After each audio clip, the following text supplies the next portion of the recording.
Dignity, the inherent worth or value of a human being.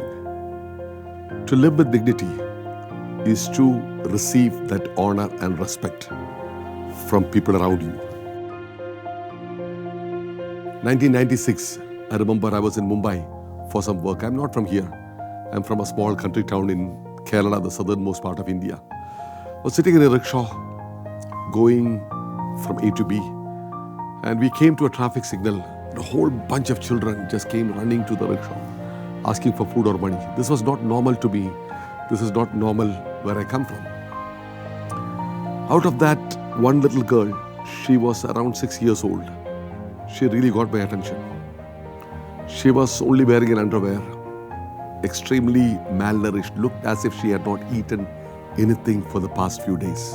Her hair was matted, just dry skin. She was looking right into my eyes, and I could see fear and hopelessness. I didn't know what to do. I couldn't even speak the language here properly. So all the money I had in my front pocket, shirt pocket, I took that and I gave it to the child. Then the signal turned green. We just got moving, just out of curiosity. I looked back and I saw an older girl came and snatched all this money from her and just pushed her away. And this child was just back to square one, empty-handed, with that look of hopelessness in her eyes again. Was she living with dignity? I understand we can't change the whole world. We can't do everything, but we got to do something. So Vision Rescue started with me and Seku and 2 young volunteers. We went to Mahim station where we found a lot of street children, and we bought some vada pav and we began to feed 6 children outside Mahim station. That's how we started.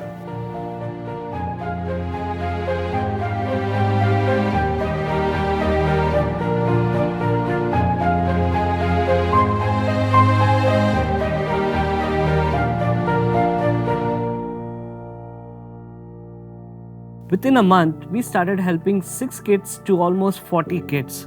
And that moment of time, if you look around, there were a lot of kids everywhere, on the railway station, on the bus stop, on the signal. We used to provide them with a vada pav, which is a local burger. When we started interacting with children, we found out a lot of children were malnourished and without education. Then we started providing a nutritious meal to those children. And because of nutritious meal, children started coming to us, and we found out the opportunity to give them the basic education. Our first location where we used to gather children was Mahim railway station. At the edge of the railway platform, we used to gather children and we used to give them basic education. From there, we moved to the nearby garden. From there, we moved to the footpath, which was near the Mahim garden. And when we went there, we saw there were several needs, and we started working among those kids also.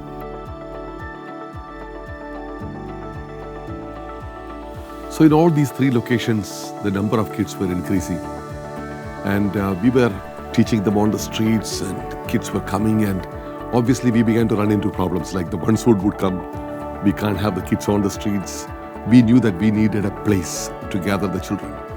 So we were looking for places, and we couldn't find a place. And one day, just coming back disappointed, knowing that we couldn't get a place, I saw a double-decker bus. And I told Rajesh, hey buddy, why don't we get the kids inside a bus and teach them? And we just went ahead with that idea. And that's when we got the first Vision Rescue bus in 2006 and began to teach the children inside the bus.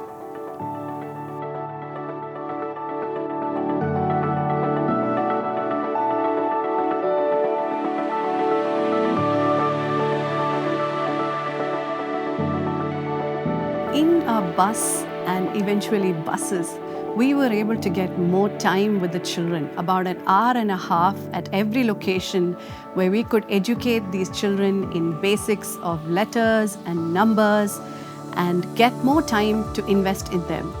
We could also feed them a hot, nutritious meal every day. We noticed that a lot of our children were falling ill frequently, the children or their family members. Because of the challenge in taking the sick people to the nearby hospitals, we started our first mobile medical van in 2009, and right the next year, a mobile dental van to cater to the medical and dental needs of our children and families. So some of the children who were coming into the bus, they were just not interested in education. We just could not get them to study. They just gone past that age. So we just knew that if we do not intervene now, we're going to lose these kids. So we thought, hey, why don't we get them together and channelize their energy into sports so that we could harness their energy, get them together, and through that also provide mentorship, get them into a career, get them back into education. So that is how and why we started our first sports program. And as we were expanding in Mumbai, we began to hear from our partners, our friends in Kolkata and Chennai, the problems that they were facing in those cities, and they asked if we could help them. And we had a model that was working in Mumbai, and we decided to work with our partners in Kolkata and Chennai, and we expanded to those cities as well. By 2010, we were able to expand our bus program into other urban slum communities like Kalwa, Shivajinagar, Maharashtra Nagar, and Cheda Nagar. In these slum communities, we noticed that there were more children outside the bus than we could have inside the bus. Also, we were only able to get about an hour and a half with these children, which was too little time to invest and make a tangible difference in the lives of these children. Hence, in 2012, we were able to start our first classroom-based community learning center called Beacon Learning Center in Kalwa.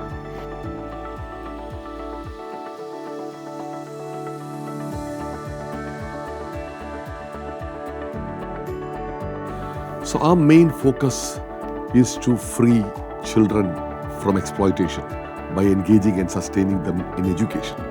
But we cannot do that by only focusing on the child. As we have heard, it takes a village to raise a child. We just realized that we needed to focus on the families of the children, and we needed to really lift them up to a place where the environment in the family of the child was healthy, financially stronger, so that the child could sustain in education.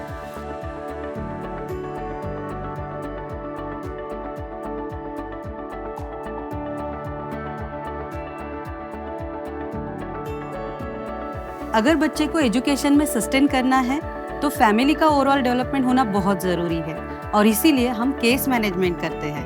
Family के progress के लिए हम उन्हें अलग अलग तरह से मदद करते हैं। जैसे उनके लिए हम लोग कैंप्स अरेंज करते हैं जिसमें मेडिकल है, डेंटल है, लीगल सर्विसेज के कैंप भी यहाँ पे चलाए जाते हैं। ओवरऑल ग्रोथ में फाइनेंशियल स्टेबिलिटी लाने के लिए हम फैमिली को स्किल ट्रेनिंग्स प्रोवाइड करते हैं जिसमें स्पेशली मदर्स के लिए हम अलग अलग क्लासेस चलाते हैं। क्लासेस सीखने के बाद मदर फाइनेंशियली स्ट्रांग होने के लिए अपना सफ़र तय करती है। फैमिली के लिए हम काउंसलिंग सेशन भी प्रोवाइड करते हैं जिसमें बच्चे से लेके मदर्स एंड फादर तक हम काउंसलिंग देते हैं। काउंसलिंग की वजह से उनकी फैमिली बॉन्डिंग बहुत अच्छी हो जाती है। कम्युनिटी में बदलाव लाने के लिए कम्युनिटी से ही वॉलंटियर्स हमारे साथ जुड़े हुए हैं, उन्हें हम चैम्पियन कहते हैं। ये चैम्पियन फैमिली को हेल्प पहुँचाने के लिए हमें मदद करते हैं। When a child came into one of our Beacon Learning Centers, our focus is to really teach them, train them, and get them prepared for formal education. So it takes anything between 1 to 3 years based on the child's age. So meanwhile, we also help the child's family with creating documents and do all the preparation. And when the child is ready, we get them enrolled, admitted into a government school so that they can move forward. And that was the end of our engagement with that child at that point. But then we began to find out that a lot of those children, after some time, they were just dropping out of the schools. The dropout rates were going higher.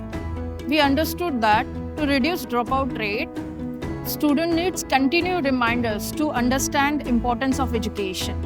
On other hand, parents and teachers also need support to understand problems and issues which are faced by students. Hence, we started sports coaching and resource building program in public school. We use sports and life skill as a tool to empower children to continue in education, especially those at higher risk of dropout. Family को help करने के लिए सिर्फ vision rescue काफ़ी नहीं है। हमें help करने के लिए लोकल एनजीओज है, गवर्नमेंट बॉडीज़ है, गवर्नमेंट स्कूल्स है, कारपोरेट है और डोनर है। इन सब की हेल्प के वजह से हम ये प्रोग्राम बहुत अच्छे तरह से रन कर पा रहे हैं। It's not just the right activity alone that will bring the right outcome. It is the right activity in the right speed. So for us to have that speed factor, we needed a lot more people in the field working together. For that, we needed a lot more money.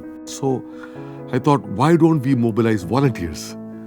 There are so many people working in the corporate world, students. They have the skills, they have the ability, and they have the willingness. So we thought, why not get them to come and volunteer so that we can solve this problem? The Movement India is a platform that exists to bridge the need abundance to the talent abundance in our society. And over the years, what we've been really passionate about is inspiring people to make a difference with their talent and skill. Serving in various areas like health camps, admissions in school, and various others. It all started with the vision of preventing exploitation among children. And the Movement India has this opportunity of bringing together citizens from corporates, colleges, universities, all together through programs like the Walk for Freedom that happens across cities to raise awareness about how they can spot and stop trafficking, thereby preventing exploitation of children. In 2023, we had the largest Walk for Freedom event, and this really helped us take the message of preventing child trafficking or human trafficking across India. What started small in Mumbai 6 years ago today has reached 107 different locations, having a total participation of over 34,000 people. There are thousands of people whose lives are being transformed every year through the work of Vision Rescue and our partners. But this is just a beginning. There are countless, numerous people, children who are being exploited right now, who need to be rescued, who need to be freed through our intervention. They are in the metro cities of India and around the world. Every child is important, every person is important, and they need us to intervene in their lives right now. So we need to keep going. The work needs to continue.